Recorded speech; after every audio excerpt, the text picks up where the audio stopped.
எனக்கு தெரிஞ்சு இவ்வளவு பெரிய அரசியல்வாதிகள் யாரும் தமிழை வெட்டுக்களத்தை நோக்கி நகர்வாங்க நாங்கள் எதிர்பார்க்கவே இல்லை, யாருமே எதிர்பார்க்கவே இல்லை. ஆனா பாருங்க, எடப்பாடி பழனிசாமி அவர்களுடன் செங்கோட்டையன் அவர்களுக்கு ஒரு கருத்து வேறுபாடு ஏற்படுது. செங்கோட்டையன் அவர்களால் இயற்கையா திமுகவுக்கு போக முடியாது, ஏன்னா எம்ஜிஆர் ஏற்றுக்கொண்ட நபர், எனவே அவரால் போக முடியாது. அதே நேரம் அவருக்கு என்ன தோணுது, எடப்பாடி பழனிசாமி அவர்களுடைய டீம், அவங்க சம்பந்தப்பட்ட நபர்கள், அவங்க நம்முடைய மாவட்டத்தை எடுத்துக்கூடாது, அப்ப நம்ம மாவட்டத்தை வெற்றியும் பெறணும், நம்மகிட்ட ஒரு ஓட்டு சதவீதம் இருக்குது, அப்ப என்ன பண்ணுவோம் அப்படின்ற போது இயற்கையா தமிழை வெற்றிகளை விஜய் அவர்களே அவருக்கு லட்டா போய் கிடைக்கிறாரு பாருங்க. இயற்கையாவே இது நடக்குது.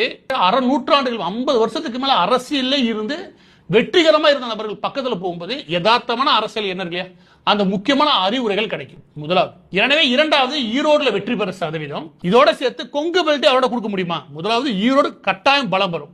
இரண்டாவது, கொங்கு பெல்ட் இந்த ஏரியா இல்லையா, இந்த ஏரியால கோயம்புத்தூர், ஈரோடு, திருப்பூர், சேலம், நாமக்கல், கரூர், அதோட நீலகிரி சேர்த்துக்கலாம். இந்த மாவட்டங்களுக்கு, இந்த மாவட்டங்களோட முக்கிய பொறுப்பு அவர் கையில கொடுக்க முடியும்னா, இதுலயே எனக்கு தெரிஞ்சு சுமார் 60 தொகுதிகள் வந்துடும். ஏறக்குறைய 60 தொகுதிகள் வந்துச்சு வச்சுக்கோங்க, மொத்தம் இருக்கிற 234 தொகுதி. இந்த மாதிரி ஒரு 4 பேர் நகர்ந்தாலே போதும் இந்த கட்சியை வலுப்படுத்த முடியும். எது? தமிழக வெற்றி கழகத்தை வலுவா கொண்டு போய் முடியும். ஆனா பாருங்க, இவ்வளவு பழுத்த அரசியல்வாதி எம்ஜிஆர் நம்பின ஒருத்தர் என்கிட்ட வராரு அப்படின்னு இணைச்சிட முடியும். அப்ப திமுக வீழ்த்த சக்தி எனக்கு தான் இருக்கு அப்படின்ற பின்பம் இருக்குல்ல, அந்த பின்பத்தை ஒரு தேர்ந்தெடுத்த ஒரு அரசியல்வாதி நம்புறார் என்ற பின்பம் இல்லையா, அதை உருவாக்க முடியும். எனவே டிஎம்கே டிவிகே கொண்டு போய் விரும்புறாருல, அதுல இன்னமும் பலம் சேர்க்கும், நல்ல பூஸ்ட்.